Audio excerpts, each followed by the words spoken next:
नमस्कार साथियों, connect with HR classes में आपका स्वागत है।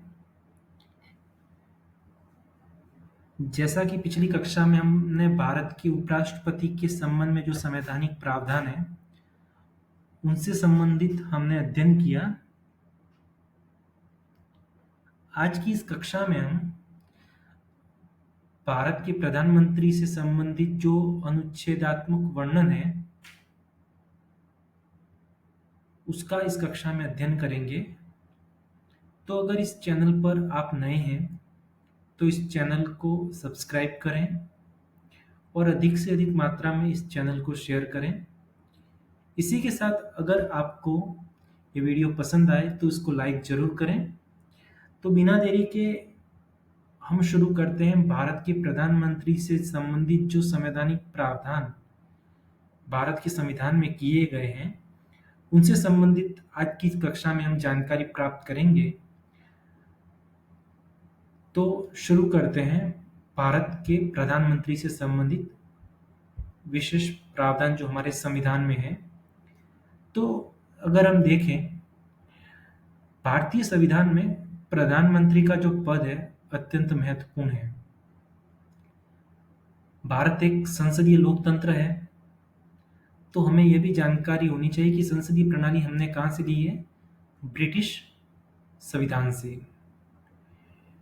तो भारत एक संसदीय लोकतंत्र है जहाँ प्रधानमंत्री सरकार का वास्तविक प्रमुख होता है, जबकि राष्ट्रपति केवल औपचारिक प्रमुख होता है। तो आइए प्रधानमंत्री से संबंधित जो संविधान के अनुच्छेदों में जो उनसे संबंधित वर्णन है, उनके बारे में हम जानकारी प्राप्त करते हैं। सबसे पहले अनुच्छेद आता है 74, जिसमें कहा गया है कि राष्ट्रपति को सहायता और सलाह देने के लिए मंत्री परिषद होगी, जिसका प्रधान कौन होगा? प्रधानमंत्री होगा। तो आइए इस अनुच्छेद को पढ़ते हैं। अनुच्छेद 74(1) यह कहता है कि राष्ट्रपति को उसके कर्तव्यों के पालन में सहायता और सलाह देने के लिए एक मंत्री परिषद होगी, जिसका प्रधान कौन होगा? प्रधानमंत्री होगा। इसका अर्थ है कि राष्ट्रपति को कार्यपालिका के किसी भी कार्य में प्रधानमंत्री और उसकी मंत्री परिषद की सलाह लेनी अनिवार्य है, जो अनुच्छेद 74(1) कहता है। इसमें नोट करने वाली बात यह है कि जब मोरारजी भाई देसाई की सरकार थी 1978 में, तब भारत के संविधान में 44वां संविधान संशोधन किया गया, जिसमें यह बात स्पष्ट की गई कि राष्ट्रपति को मंत्री परिषद की ओर से प्रधानमंत्री द्वारा दी गई सलाह का पालन करना होगा।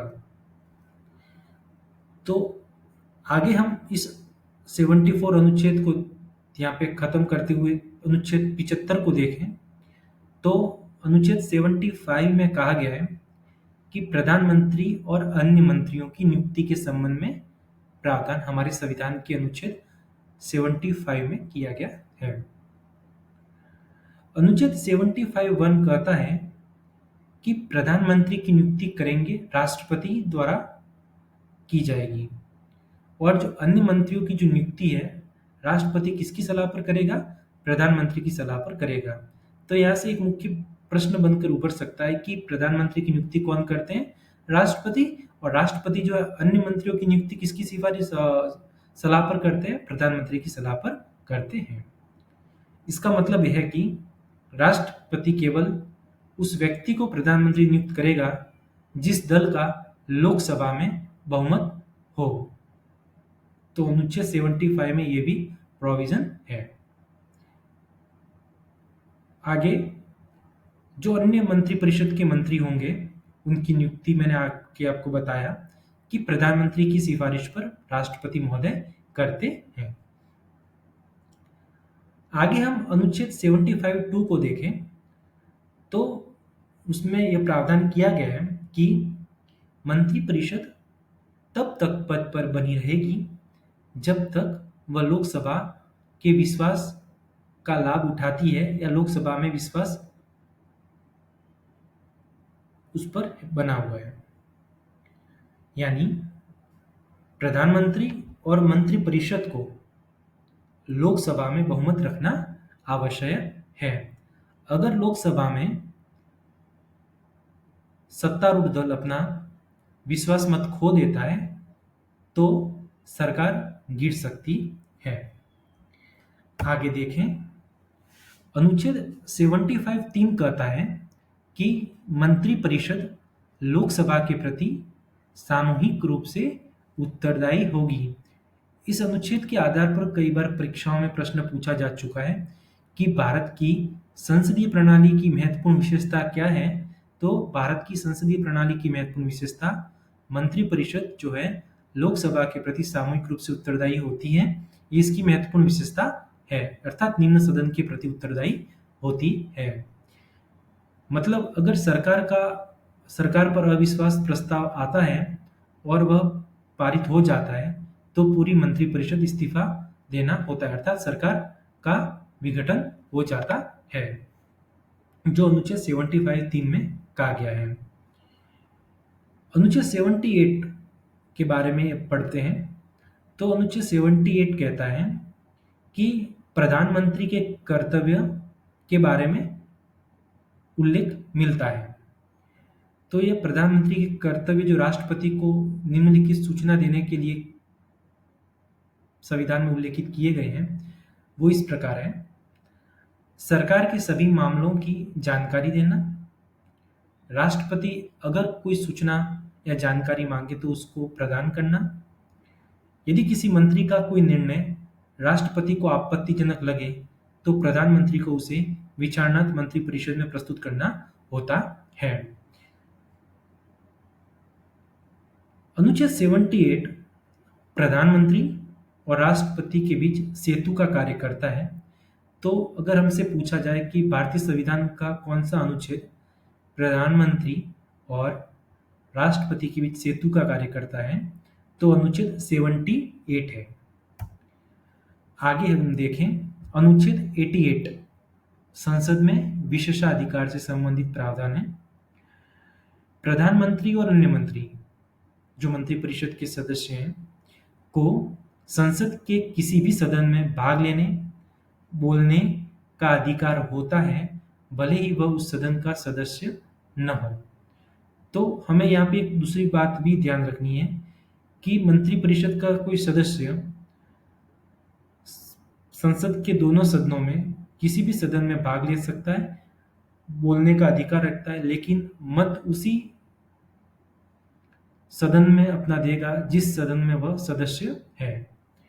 यह संसद में प्रधानमंत्री की सक्रिय भूमिका और उत्तरदायित्व को दर्शाता है। तो ये अनुच्छेदों में जो प्रधानमंत्री से संबंधित और मंत्रिपरिषद से संबंधित जो बातें थी विशेषतः प्रधानमंत्री के संबंध में आपके साथ साझा की। आगे हम प्रधानमंत्री की नियुक्ति के बारे में पढ़ते हैं।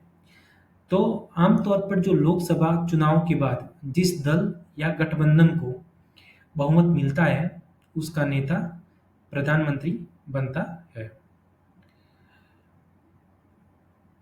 उसकी जो नियुक्ति है भारत के राष्ट्रपति द्वारा की जाती है।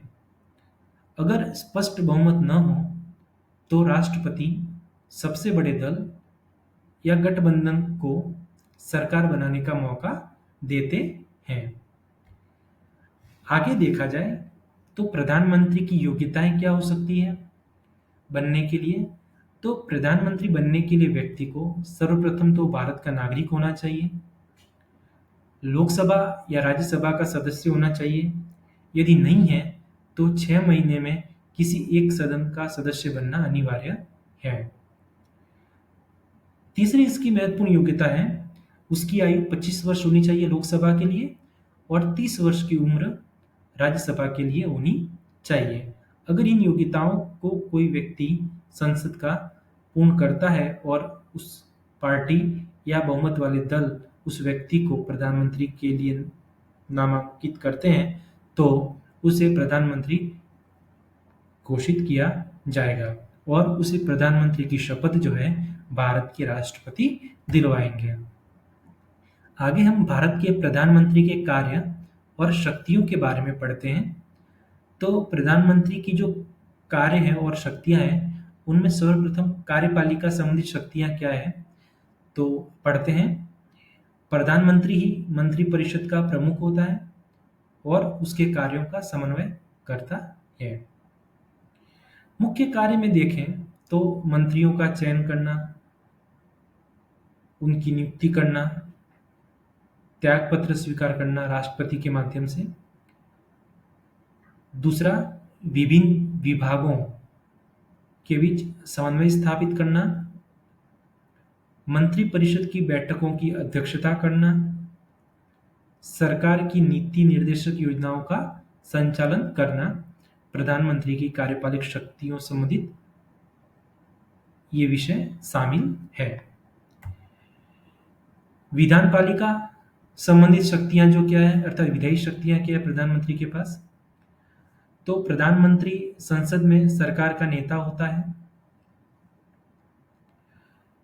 विधायिकीय संबंधित जो शक्तियां हैं प्रधानमंत्री के पास, उसमें संसद में विधेयक प्रस्तुत करवाना और नीति का बचाव करना, लोकसभा में बहुमत बनाए रखना, संसद सत्र की तिथि तय करने में राष्ट्रपति को सलाह देना, राष्ट्रपति को संसद भंग करने की सलाह देना, राष्ट्रपति के अभिभाषण का उत्तर तैयार कराना इत्यादि विधानपालिका संबंधित प्रधानमंत्री के पास शक्तियां होती हैं। आगे देखा जाए तो मंत्रिपरिषद पर नियंत्रण संबंधित क्या शक्तियां हैं। प्रधानमंत्री का मंत्रिपरिषद पर पूर्ण नियंत्रण होता है। मंत्रिपरिषद पर नियंत्रण संबंधी जो मुख्य कार्य प्रधानमंत्री के हैं, उसमें है मंत्रिपरिषद की अध्यक्षता करना, मंत्रियों के बीच कोई विवाद होने पर निर्णय लेना, मंत्रियों को विभाग देना या उनसे वापस लेना, किसी मंत्री के कार्य से असहमति होने पर उनका त्यागपत्र मांगना, मंत्रिपरिषद पर नियंत्रण संबंधित प्रधानमंत्री की शक्तियों का वर्णन यहाँ पे किया गया है। राष्ट्रपति के साथ संबंध के तौर पर देखे जाए प्रधानमंत्री के कार्य, तो प्रधानमंत्री राष्ट्रपति को सरकारी कार्यों की जानकारी देता है जो अनुच्छेद 78 से संबंधित है। इसमें मुख्य कार्य क्या है? राष्ट्रपति को मंत्रिपरिषद की सलाह देना, राष्ट्रपति को सभी सरकारी नीतियों की जानकारी देना, राष्ट्रपति को विशेष मामलों में मंत्रिपरिषद में पुनर्विचार कराने की अनुमति देना इत्यादि कार्य राष्ट्रपति के साथ संबंध के अंतर्गत आते हैं। तो अनुच्छेद 78 जो है प्रधानमंत्री और राष्ट्रपति के बीच सेतु का कार्य करता है, जैसा कि मैंने आपको पिछली स्लाइड में आपको बताया। दलीय नेतृत्व, पार्टी लीडरशिप। प्रधानमंत्री आमतौर पर लोकसभा में बहुमत दल का नेता होता है। इसमें मुख्य कार्य क्या है? पार्टी की नीति और दिशा तय करना, चुनावों में पार्टी का नेतृत्व करना, पार्टी में अनुशासन बनाए रखना शामिल है। आपातकालीन शक्तियों में देखा जाए तो आपातकाल की शक्तियों में प्रधानमंत्री की भूमिका अत्यंत सक्रिय हो जाती है। मुख्य कार्य देखें इन आपातकालीन स्थिति में तो राष्ट्रपति को राष्ट्रीय, राज्य और वित्तीय आपातकाल लागू करने की सलाह देना, युद्ध या संकट की स्थिति में त्वरित निर्णय लेना प्रधानमंत्री की आपातकालीन शक्तियों के अंतर्गत आती है। अंतर्राष्ट्रीय कार्य के तौर पर देखें तो प्रधानमंत्री विदेश नीति का नेतृत्व करता है। इसमें अगर मुख्य कार्य देखें, अन्य राष्ट्रों के प्रमुखों से संवाद करना, अंतर्राष्ट्रीय समझौते करना, संयुक्त राष्ट्र एवं अन्य संगठनों में भारत का प्रतिनिधित्व करना अंतर्राष्ट्रीय कार्य के अंतर्गत आते हैं। निष्कर्ष के तौर पर देखें तो प्रधानमंत्री की शक्ति का मूल आधार लोकसभा का बहुमत और जन समर्थन है। संविधान भले ही प्रधानमंत्री के विषय में सीमित अनुच्छेदों में बात करता है, परंतु भारत का संसदीय लोकतंत्र प्रधानमंत्री केंद्रित व्यवस्था है। आगे हम देखें कि प्रधानमंत्री की अध्यक्षता वाले जो प्रमुख निकाय हैं, उनको मैं आपके सामने सारणी के माध्यम से प्रस्तुत कर रहा हूं।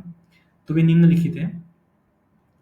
सबसे पहले मंत्रिपरिषद उद्देश्य क्या होता है? सरकार चलाने वाली मुख्य कार्यकारिणी संस्था है। अध्यक्ष इसके प्रमुख होते हैं कौन? प्रधानमंत्री। नीति आयोग राष्ट्रीय नीति एवं विकास की योजनाएं बनाना। अध्यक्ष कौन है? Prime minister. राष्ट्रीय सुरक्षा परिषद नेशनल सिक्योरिटी काउंसिल, जो उसका कार्य है राष्ट्रीय सुरक्षा से संबंधित रणनीति बनाना। अध्यक्ष इसके प्रधानमंत्री होते हैं। राजनीतिक मामलों की समिति, जिसमें राजनीतिक और प्रशासनिक फैसले लिए जाते हैं, इसके अध्यक्ष कौन होते हैं? ये भी प्राइम मिनिस्टर होते हैं। सुरक्षा मामलों की समिति, जिसमें रक्षा, आंतरिक सुरक्षा, परमाणु नीति इत्यादि से संबंधित उद्देश्य के लिए होती है, इसके अध्यक्ष भी कौन होते हैं? प्रधानमंत्री। आर्थिक मामले की समिति, जिसमें आर्थिक नीतियां, निवेश, बजट से संबंधित निर्णय होते हैं, तो उस समिति के अध्यक्ष भी हमारे भारत के प्रधानमंत्री होते हैं। आगे देखें, नियुक्ति समिति एसीसी, शीर्ष अधिकारियों की जो नियुक्तियां होती है उनके अध्यक्ष भी समिति के कौन है? प्रधानमंत्री। राष्ट्रीय गंगा परिषद, जिसमें गंगा नदी की सफाई और संरक्षण से संबंधित कार्य शामिल होते हैं, इसके अध्यक्ष भी प्रधानमंत्री होते हैं। उसके बाद राष्ट्रीय निवेश एवं आधारभूत संरचना निधि की जो गवर्निंग काउंसिल होती है, जिसका मुख्य कार्य या उद्देश्य जो होता है बुनियादी ढांचे में निवेश को बढ़ावा देना, तो इसके अध्यक्ष भी कौन होते हैं? प्रधानमंत्री। आगे है प्रधान वैज्ञानिक सलाहकार समिति, जिसमें विज्ञान और प्रौद्योगिकी नीति में सलाह संबंधित कार्य होते हैं।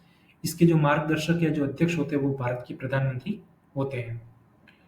राष्ट्रीय ज्ञान आयोग अब निष्क्रिय है, जो ज्ञान, शिक्षा और अनुसंधान सुधार संबंधित उसका उद्देश्य होता है या कार्य होता है, इसके जो अध्यक्ष होते हैं वो भी प्रधानमंत्री होते हैं।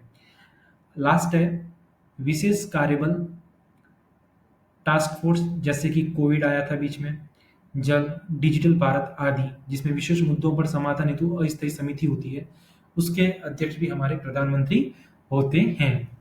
तो इसी के साथ जो है भारत के प्रधानमंत्री संबंधित टॉपिक इस कक्षा में पूर्ण होता है।